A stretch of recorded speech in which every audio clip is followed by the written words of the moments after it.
Hello everybody, John here from the esports department going over tonight's 4-game LPL LCK slate.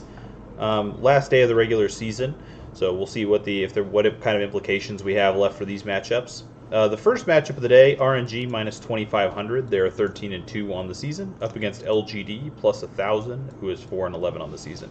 So nothing to play for LGD, just coming off a disappointing season. Not looking too exciting this season. RNG, on the other hand, actually does want to win this matchup, which was a little surprising. I thought they had first locked up, but if they were to lose this matchup, EDG is playing the last match of the season and could surpass them for first place. So there is some motivation for RNG. There's not a huge amount of difference between first and second place, but it still matters for a slightly easier matchup. I think they would like to avoid the tougher teams for a little bit longer in the bracket if they can help it. So there's some motivation for RNG. And this is one of those matches where I just don't even feel like messing with LGD. People know that I'm a fan of playing big underdogs if they're not going to get any ownership. But LGD just doesn't seem like someone I'm going towards here. The stats are obviously a complete rollover for RNG. The question for me with this matchup is the KPW and DPLs are obviously pretty high, 18.3s and 18.3 DPL for LGD. Those are pretty good numbers. The question for me is, this match obviously projects very well.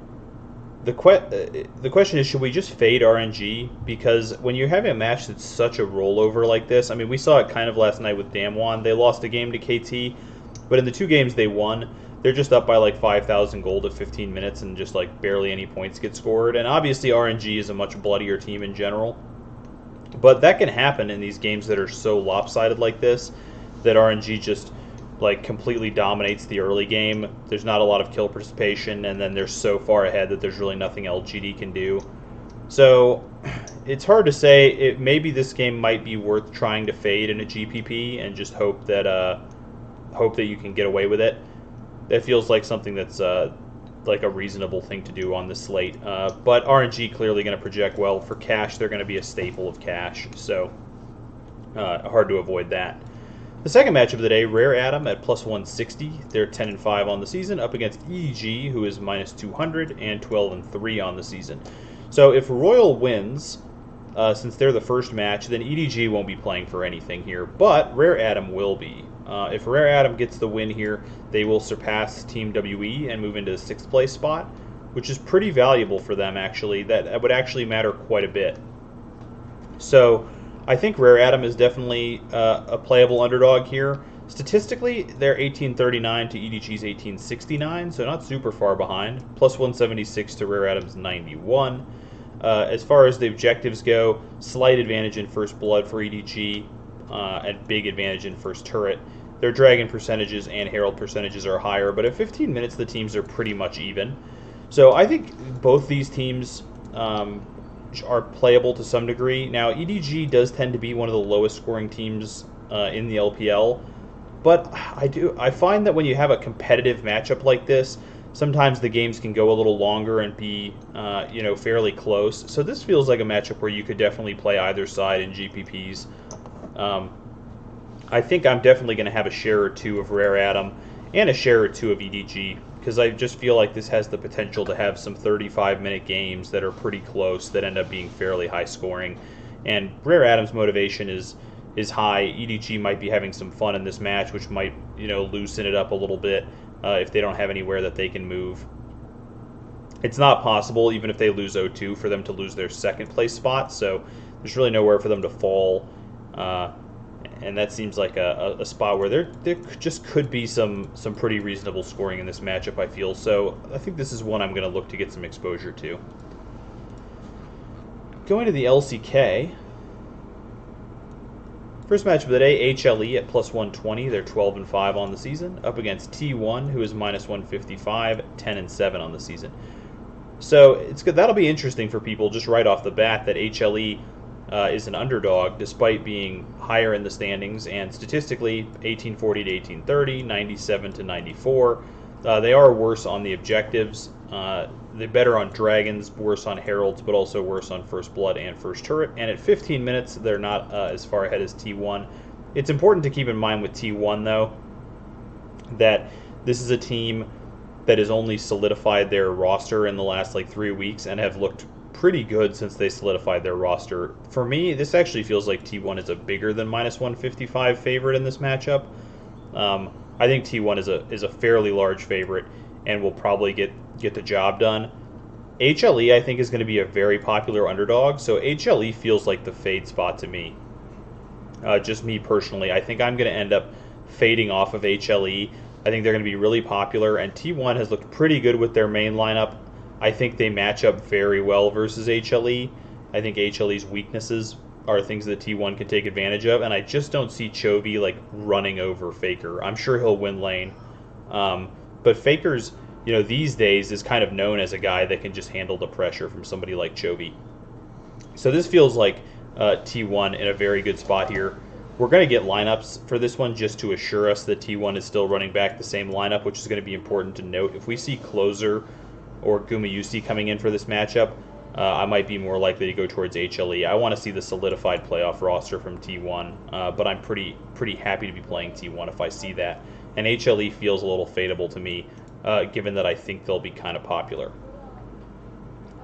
The last matchup of the day, DRX at -135, 9-8 on the season, versus Live Sandbox, +105, 5-12 on the season. So here you're looking at the last matchup of the year in the regular season, and Sandbox completely eliminated from playoffs. DRX depends what happens in the match before them. I guess actually they couldn't pass anyway. Even if T1 loses, their game differential is so bad. So there's no movement available for DRX or Sandbox, and they're the last match of the year. I don't like it, but it feels tough to me to fade this matchup. In a lot of spots, I think I would want to fade this matchup, but it feels tough to me to fade this matchup when neither one of them are playing for anything and it's the last game of the year. Feels like another one where their expectations might be a little higher than normal. You might see something a little bit funny. The Korean teams don't tend to do that as much as, say, like European teams do. But it still is something where these teams are just going to be out here with nothing to play for. And there's always some potential for a bit of a fiesta there. So for me, this is a matchup where I probably would be looking to fade it normally, but I think I'd rather fade off of HLE and maybe even try to fade RNG LGD, get more exposure to EDG Rare Atom, which I think it has the potential to be long, close games, and then maybe some exposure to DRX and Sandbox, which has the potential to be some level of fiesta. Let's look at the projections for the favorites here. If we looked at the favorites, oh god, I didn't get rid of these people that aren't playing, and it just bothers me. It just straight up bothers me to see them on my list. Okay. Looking at the projections for the favorites, RNG projecting the best, kind of would have expected. Kingen coming in second, Kana and Cube from Rare Atom in last. Oh, that's because Rare Atom is not the favorite. I don't know why I left them in here. Okay. Flandre in third, Kana coming in last.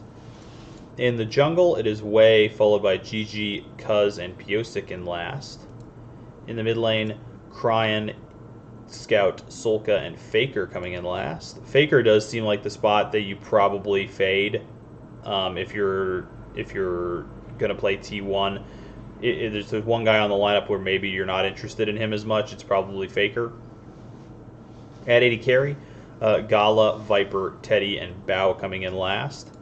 At support, it's Ming, Mako, Keria, and Becca is an estimation. We're not going to get lineups on that, so maybe that's the spot you want to fade if you're playing DRX. But Ming, Mako, and Keria all coming up towards the top for support. So RNG clearly, EDG in second, RNG in first. Classic LPL only night. I just think that maybe you could take a shot on that Dragon X spot. Dragon X and T1 both feel like maybe they have more upside for a big GPP. If you're looking at cash games, though, for ownerships, I'm going to guess you're going to see RNG and EDG fairly heavily owned. T1 and HLE both feel like they should get some ownership. DRX feels like they're going to be under-owned for this matchup, and so does Rare Atom. So those two teams both feel like they might be in good spots to take a shot on. And then Sandbox also pretty under-owned if they're going to be down here. LGD I have in last. Sorry, my brain's a little scrambled for the video today. I'm a little slower than I normally would be, stuttering over myself a little bit, but brain's a little fried today. For cash games, RNG kind of feels musty. What if we put them with the various different favorites? We'll try out some other combos too, like EDG T1 is possible. It's a little riskier, but EDG T1 is a thing. I don't think Dragon X is worth the risk that goes with playing them with EDG or T1. Maybe if you can get them in a good lineup with RNG. So RNG, EDG, what are we getting?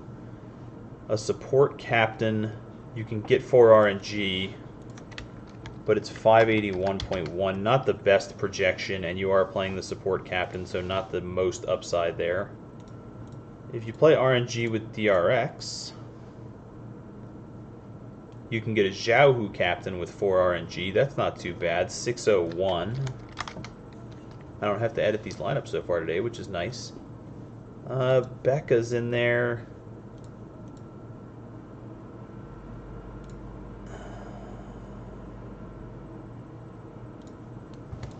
Yeah, I suppose you're probably fine. Is there a way to get, like, say, Ming and Solka instead? I might try that if it's available. Nope.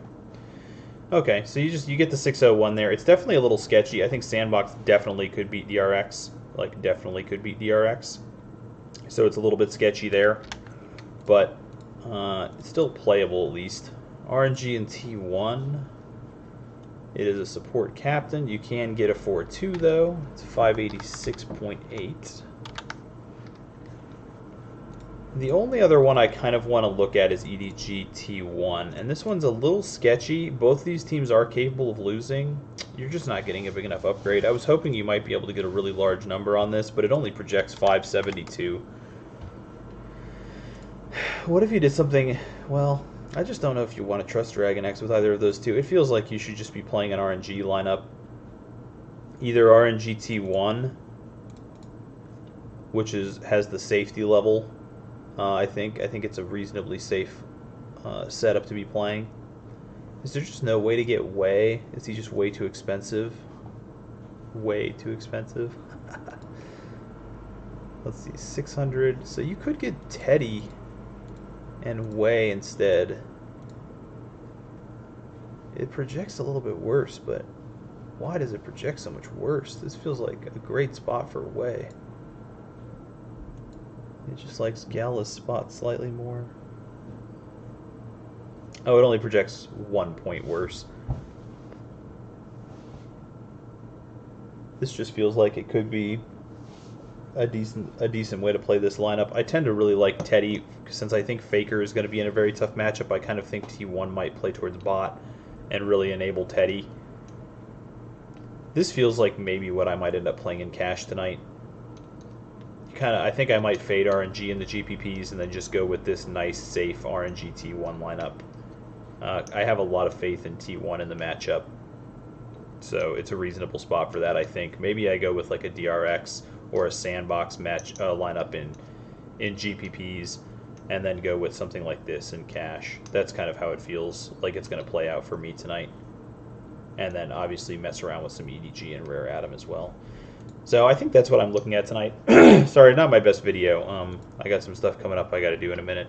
My son's got a friend coming over and prepare for some other things, and my mind's not exactly 100% in it at the moment. But this feels like where I'm going to land for cash. And then, yeah, in GPPs, maybe I fade off of RNG and give a shot to like an EDG or Rare Atom with T1 or Sandbox. Something like that feels like the way to go. So that's it for today, guys. Sorry, not my best video for the last day of the year, but at least informative enough, hopefully, to help out a bit. And we'll be back. We'll be talking playoffs and all the other slates to come. So I'll talk to you guys soon. Have a good rest of the day.